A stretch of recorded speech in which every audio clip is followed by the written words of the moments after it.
તો ગમે તેટલા આધુનિક હોવાના દાવાઓ ભલે કરવામાં આવે તેમ છતાં અંધશ્રદ્ધા લોકોમાં કઈ હદે ઘર કરી ગઈ છે તેના પુરાવા છાશવારે મળતા જ રહે છે। વધુ આવી જ એક ઘટના સામે આવી અમદાવાદ શહેરમાં। આ ઘટનામાં તો સામાન્ય જનતા નહીં પરંતુ તંત્ર સામે પણ સવાલ ઉઠ્યા છે। સારવારની આધુનિક ટેકનોલોજીના દાવાઓ કરતા આરોગ્ય વિભાગ સામે સવાલ ઉઠવા પામ્યા છે। જુઓ આ તસવીરો, જુઓ આ સોશિયલ મીડિયા પર વાયરલ થયેલો આ વિડીયો। આ દ્રશ્યો છે અત્યંત આધુનિક હોવાના દાવા કરાતી અમદાવાદની સિવિલ હોસ્પિટલના, જ્યાં એક ભૂવો બિંદાસ હોસ્પિટલમાં ફરી રહ્યો છે ત્યાં સુધી કે તે આઈસીયુ વિભાગમાં જઈને વેન્ટિલેટર પર રહેલા દર્દીની વિધિ પણ કરી રહ્યો છે। ત્યારે સવાલ એ થાય છે કે શું હવે સિવિલના ડોક્ટર્સ પણ ભૂવાના સહારે છે? આ બધું થઈ રહ્યું હતું ત્યારે ક્યાં ગયો હતો હોસ્પિટલનો આ સ્ટાફ? કોઈએ કેમ આ ધતિંગને રોક્યા નહીં? જડબે સલાક સિક્યુરિટીની દાવા વચ્ચે કેવી રીતે આઈસીયુ સુધી પહોંચ્યા ભૂવો, તે મહત્વનો પ્રશ્ન।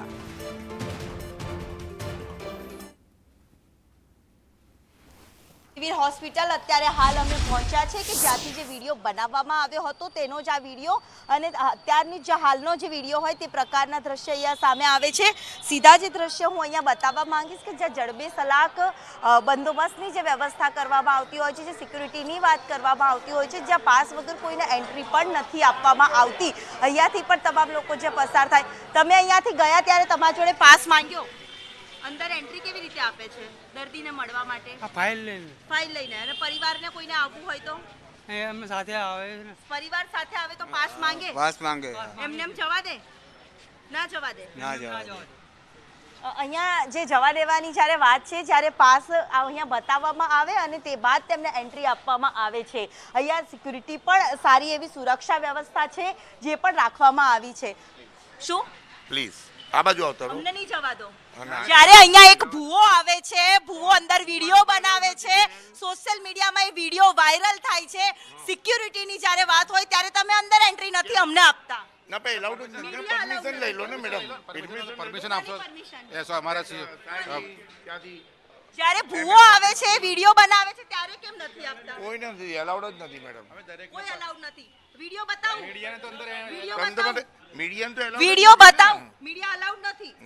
બોલો પ્રીતિ, સાંભળ પ્રીતિ, સાંભળો, અહીંયાથી આ સિક્યુરિટી ભાઈ છે એ કહે છે કે અહીંયા મીડિયા અલાઉડ નથી, પરંતુ જે વિડીયો સોશિયલ મીડિયામાં વાયરલ થયો છે કે જ્યાં એક ભૂવો આવે છે, અહીંયા વિધિ કરે છે, આઈસીયુ રૂમનો હોય છે અને પછી આ એક વિડીયો જ્યારે વાત કરવામાં આવે છે, રાજ્ય સરકાર બ્લેક મેજિકના કાયદા સુધી પહોંચી જાય છે। અહીંયાથી સિવિલ હોસ્પિટલમાં એક ભૂવો અંદર એન્ટર થાય છે, ત્યાં કોઈ સિક્યુરિટી ગાર્ડ પણ ત્યાં જોવા નથી મળતું। નવાઈની વાત છે, કેટલું આ હદ સુધીની વાત આવે છે કે જ્યાં અહીંયા એન્ટ્રી માટેની જ્યારે સંદેશ ન્યૂઝના લોકોએ પ્રવેશ કરવાનો જ્યારે પ્રયત્ન કર્યો ત્યારે અહીંયાથી એન્ટ્રી આપવાની મનાઈ કરી દેવામાં આવે છે, પરંતુ અહીંયા એક ભૂવાને જરૂર એન્ટ્રી આપવામાં આવે છે અને વિધિ કરવા માટે પણ એન્ટ્રી જરૂર આપવામાં આવે છે। એટલે સીધી જ વાત, અહીંયા કેટલી હદ સુધીની સુરક્ષા વ્યવસ્થાના જે દાવાઓ કરવામાં આવે છે એ કેટલા દાવાઓ સાચા છે તે આ દ્રશ્યમાં જોવા મળે છે। અહીંયાથી પ્રવેશ કરવાની જ્યારે વાત કરી ત્યારે એન્ટ્રી ન આપી, અહીંયાથી લોકો જ્યારે પ્રવેશ મેળવે છે ત્યારે તેમને પાસ આપવામાં આવે છે અને તે બાદ જ અહીંયાથી લોકોને એન્ટ્રી આપવામાં આવે છે, પરંતુ જ્યારે અહીંયા એક વિડીયો બનાવવામાં આવે છે, એક ભૂવો આવે છે, આઈસીયુ રૂમમાં જાય છે, દર્દીની સાથે વિધિ કરતો વિડીયો પણ સોશિયલ મીડિયામાં એક વાયરલ થાય છે, ત્યાં સુધી આ હોસ્પિટલના સત્તાધીશો, જે એશિયાની સૌથી મોટી હોસ્પિટલ કહેવામાં આવે છે, જ્યાં સિક્યુરિટી બંદોબસ્તની વાત કરવામાં આવે છે, ત્યાં જ આ પ્રકારની બેદરકારી સામે આવે છે। દીવા તળે જ અંધારું એવું કહીએ તો કોઈ નવાઈ નથી, કારણ કે સરકાર ખાતામાં તો બ્લેક મેજિક પર રોક લગાવવા માટેની, અંધશ્રદ્ધા માટેની વાતો કરવામાં આવે છે, પરંતુ આ સરકારી ખાતામાં જ આ જ પ્રકારના દાવાઓમાં કેટલો દમ અને કેટલી સાચી એ આ જ વિડીયો ઘણું બધું કહે છે। જી પ્રીતિ। તો સિવિલના સ્ટાફના બેવડા ધોરણ એટલા માટે સામે આવી રહ્યા છે કારણ કે એક તરફ મીડિયાને અંદર એન્ટ્રી નથી, અમારા રિપોર્ટરને જતા રોક્યા, અને બીજી તરફ આ ભૂવો બિંદાસપણે જાય છે અને એ પણ માત્ર હોસ્પિટલમાં નથી ઘૂસતો, એ આઈસીયુ વોર્ડમાં જે વેન્ટિલેટર પર દર્દી છે ત્યાં સુધી જતો રહે છે। ના કોઈ સિક્યુરિટી સ્ટાફે તેને રોક્યો છે, ના કોઈ નર્સિંગ સ્ટાફે રોક્યો છે કે ના કોઈ તબીબ ત્યાં હાજર છે, કારણ કે જો તબીબ હાજર હોત તો તેને કીધું હોત, ભાઈ તમે સ્પર્શ ન કરો દર્દીને બ્લેન્કેટ હટાવીને તેને ટચ કરે છે, તેના પર વિધિ કરે છે, ત્યાં સુધી સિવિલ સત્તાવાળાઓને કંઈ જ ખબર ન પડી અને જ્યારે મીડિયા સવાલ ઉઠાવે છે ત્યારે તેમને અંદર નો એન્ટ્રી કહી દેવામાં આવે છે. એટલે કે અહીંયા બિંદાસપણે આ ભૂવો જઈ રહ્યો છે, ના તેને કોઈ પાસની જરૂર છે, ના કોઈની મંજૂરીની જરૂર છે, અને જ્યારે સવાલ ઉઠાવવામાં આવે છે ત્યારે તેમને રોકવામાં આવી રહ્યા છે. હજી પણ આધુનિક યુગમાં, કારણ કે આ બે ઘટનાઓ એ સાબિત કરે છે કે એશિયાની સૌથી મોટી હોસ્પિટલ કે જ્યાં 1200 બેડની સુવિધા છે ને હવે બીજી 1400 બેડની સુવિધાવાળી હોસ્પિટલ નવું બિલ્ડિંગ બનવા જઈ રહ્યું છે, પણ અહીંયા સિક્યુરિટીનું શું? સિક્યુરિટી નથી, નર્સિંગ સ્ટાફનું શું? આટલા મોટા પ્રમાણમાં જ્યારે હોસ્પિટલનો વિકાસ થશે ત્યારે દર્દીઓ પણ એટલા પ્રમાણમાં આવશે, પણ દર્દીઓની સુરક્ષાનો વિચાર કરવાનો પણ હોસ્પિટલ સ્ટાફમાં જ આવે છે. અને બીજી તરફ સૌથી મોટી વાત એ છે કે આજના આધુનિક યુગમાં પણ લોકો એક તરફ તબીબી સારવાર અને વિજ્ઞાન ક્ષેત્રે જ્યારે આગળ વધી રહ્યા છે ત્યારે બીજી તરફ આવા ભુવાઓ રોગ મટાડી દેશે તેના પર વિશ્વાસ મૂકે છે. અહીંયા બે પાસા પર વિચાર કરવાની જરૂર છે અને સાથે સાથે દર્દીઓ આજે પ્રશ્ન પૂછી રહ્યા છે કે અમે આટલી મોટી હોસ્પિટલમાં સારવાર માટે જઈ રહ્યા છીએ, પણ અમારી સિક્યુરિટીનું શું? કારણ કે અહીંયા તો આ માત્ર એક ભૂવો આવ્યો છે, વિધિ કરીને ત્યાંથી જતો રહ્યો છે. જોકે એણે આ પોતે જ આ વિડીયો બનાવ્યો છે અને વાયરલ કર્યો છે. ત્યાં સુધી આ કોઈને ખબર જ ન પડી. જ્યારે અમારી પાસે આ વિડીયો આવ્યો ત્યારે હોસ્પિટલ સત્તાવાળાઓ જાગ્યા કે આવી કોઈ ઘટના હોસ્પિટલમાં બની પણ ગઈ છે અને કદાચ ખબર હશે, કદાચ સિક્યુરિટી સ્ટાફને કે તબીબો અને નર્સિંગ સ્ટાફને કદાચ ખબર હશે અને કદાચ આ ભૂવો એમ જ જતો રહ્યો હશે, તેને કોઈ રોક્યો પણ નહીં હોય. કારણ કે દર્દીઓ અહીંયા મોટી સંખ્યામાં આવે છે. શું દર્દીઓની સિક્યુરિટી સ્ટાફને કે નર્સિંગ સ્ટાફને કે તબીબોને કંઈ જ પડી નથી? કારણ કે અહીંયા વેન્ટિલેટર પર આ દર્દી છે અને તેનું બ્લેન્કેટ હટાવીને અને તેના માથામાં હાથ ફેરવીને અને આ ભૂવો મંત્ર તંત્ર બોલીને અને વિધિ પણ કરી રહ્યો છે, પરંતુ ત્યાં સુધી વસ્તુનો ખ્યાલ ના આવ્યો. તેણે માસ્ક નથી પહેર્યું, તેણે જૂતા પહેરેલા છે. એટલે કે જે રીતે તે જઈ રહ્યો છે તેનાથી દર્દીના જીવને જોખમ ઊભું થાય છે. માત્ર આ દર્દી માટે નહીં, પરંતુ આઈસીયુ વોર્ડ ઘણો મોટો છે સિવિલ હોસ્પિટલમાં. કદાચ જો આપ ગયા હશો અને ત્યાં જો સ્વજનોને પણ મળવું હોય તો પણ આનાકાની કરવામાં આવે છે કે ના, દર્દીઓને મળવા સુધી ન જઈ શકાય કારણ કે તેઓ આઈસીયુમાં છે, તેઓ સિરિયસ છે, ગંભીર પ્રકારના વાયરસ તેમને લાગી શકે છે. તમે બહારથી આવ્યા છો તો પછી આ ભૂવો કઈ રીતે પહોંચી ગયો? અહીંયા સવાલોમાં સારવાર ઊભી થઈ રહી છે, કારણ કે સારવાર કરવા દર્દી ત્યાં જાય છે તો પછી તેની સુરક્ષાનું શું છે? કારણ કે આ તો આજે ભૂવો આવ્યો છે, કાલે ઉઠીને કોઈ એવું પણ આવી શકે.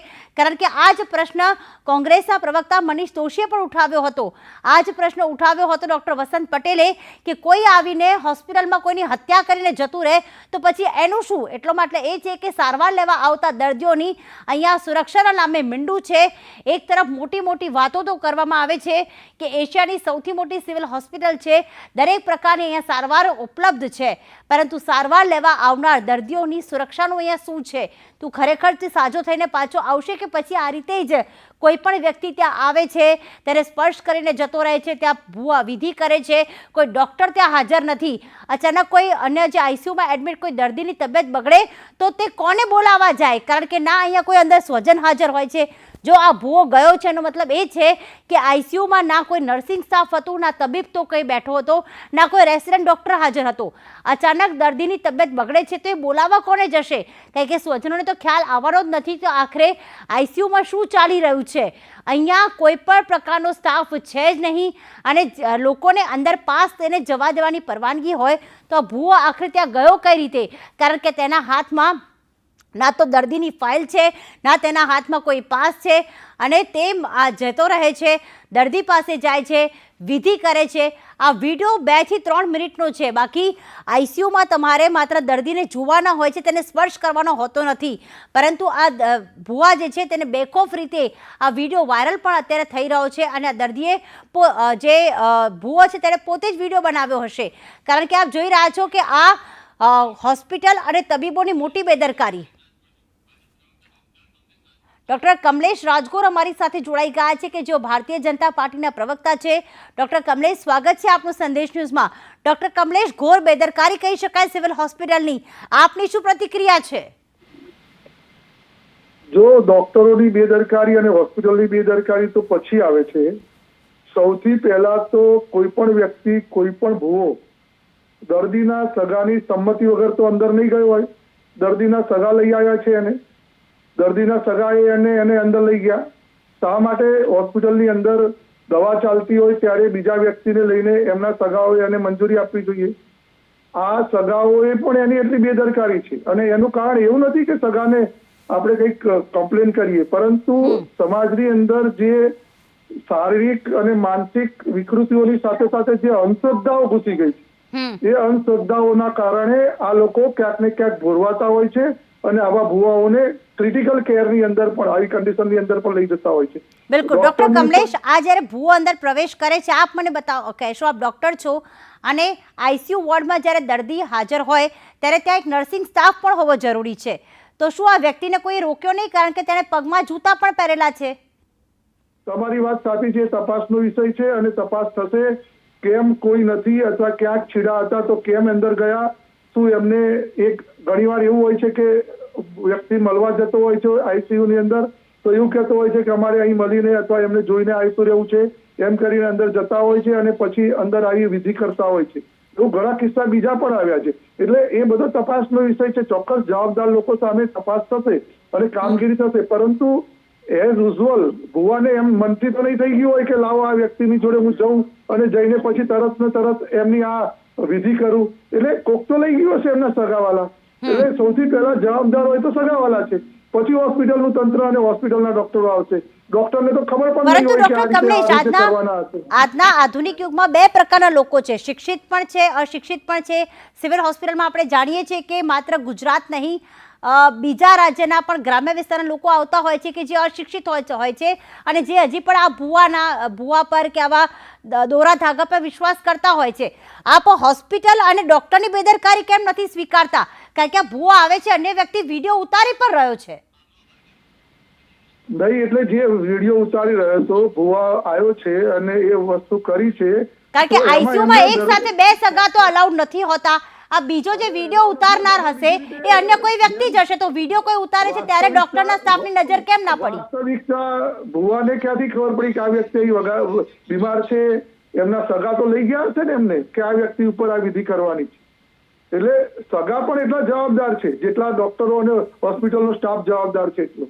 બિલકુલ. ડોક્ટર કમલેશ, આભાર સંદેશ ન્યૂઝ સાથે વાત કરવા બદલ. જીતુભાઈ પટેલ કે જો પણ એક ડોક્ટર છે તે પણ અમારી સાથે જોડાઈ ગયા છે, કોંગ્રેસના નેતા છે. જીતુભાઈ, સ્વાગત છે આપનું સંદેશ ન્યૂઝમાં. ડોક્ટર કમલેશ અમારી સાથે જોડાયા ને એમણે સૌથી પહેલા ડોક્ટર અને હોસ્પિટલને જવાબદાર તો ઠેરવી જ છે, પણ સૌથી પહેલા જવાબદાર ઠેરવ્યા છે ત્યાંના સગાઓને. આપની શું પ્રતિક્રિયા છે આ વિડીયો અંગે? સવાલ એ પ્રતિક્રિયા એટલા માટે નથી કે હજુ પણ અંધશ્રદ્ધા આપણા સમાજની અંદર ખૂબ વધારે પડતી છે. જનજાગૃતિ દ્વારા અંધશ્રદ્ધા દૂર કરવું એ આપણી પ્રાથમિક ફરજ છે અને હું અભિનંદન માધ્યમોને આપું છું કે આવી અંધશ્રદ્ધા જ્યાં જ્યાં ચાલે છે ત્યાં સક્રિયતા બતાવી અને અંધશ્રદ્ધા દૂર કરવાના પ્રયત્નો દરેક વિજાણુ માધ્યમ અને વર્તમાન પત્રો કરી રહ્યા છે. જ્યારે સિવિલ હોસ્પિટલની આવી ઘટના બની છે ત્યારે કોઈના ઉપર દોષનો ટોપલો ઢોળવાને બદલે સમાજમાં રહેલા અંધશ્રદ્ધાને દૂર કરવી જોઈએ અને સાથે સાથે જે સુરક્ષાની એજન્સીઓ છે એને પૂર્ણતઃ એટલી સબળ બનાવવી જોઈએ જેથી કરી અને આઈસીયુ વોર્ડની અંદર કોઈ પણ અનધિકૃત વ્યક્તિ પહોંચી ન જાય અને પરિણામે આ પ્રકારના કિસ્સાઓ ન બને એની પૂરેપૂરી ધ્યાન આપવું જોઈએ. એમાં કોઈ ડોક્ટરનો વાંક છે કે હોસ્પિટલનો વાંક છે કે સગાઓનો વાંક છે. આ એક અંધશ્રદ્ધાના કારણે ઊભી થયેલી ઘટના છે. શ્રદ્ધા અને અંધશ્રદ્ધા વચ્ચે પાતળી ભેદરેખા, પરંતુ આવા ભુવાઓને હોસ્પિટલમાં અંદર જઈ અને આવી રીતનું કરવામાં આવે તો વધારે ને વધારે અંધશ્રદ્ધા ઊભી થાય. સરકારે, તંત્રએ, હોસ્પિટલના સત્તાવાળાઓએ સુરક્ષાના પૂરા જોગવાઈ કરવી જોઈએ જેથી કરી અને આવી ઘટનાઓ ન બને. બિલકુલ. આભાર જીતુભાઈ સંદેશ ન્યૂઝ સાથે વાત કરવા બદલ. સિવિલની સુરક્ષામાં વધારો કરવો જરૂરી છે, એક જ માંગ થઈ રહી છે અને સાથે સાથે જે દર્દીના સગાઓ છે અને જે લોકો છે તેમણે પણ હવે આધુનિક સમયમાં આવા ભુવાઓ પર કે અંધશ્રદ્ધાઓ પર વિશ્વાસ ન કરવો જોઈએ, કારણ કે દોરા અને ધાગાથી કોઈ બીમારી ઠીક નથી થઈ શકતી. માત્ર વૈજ્ઞાનિક ઢબે એટલે કે તબીબી ક્ષેત્રે આ બીમારીઓને જે રોગ છે તેને ઠીક કરી શકાતું હોય છે.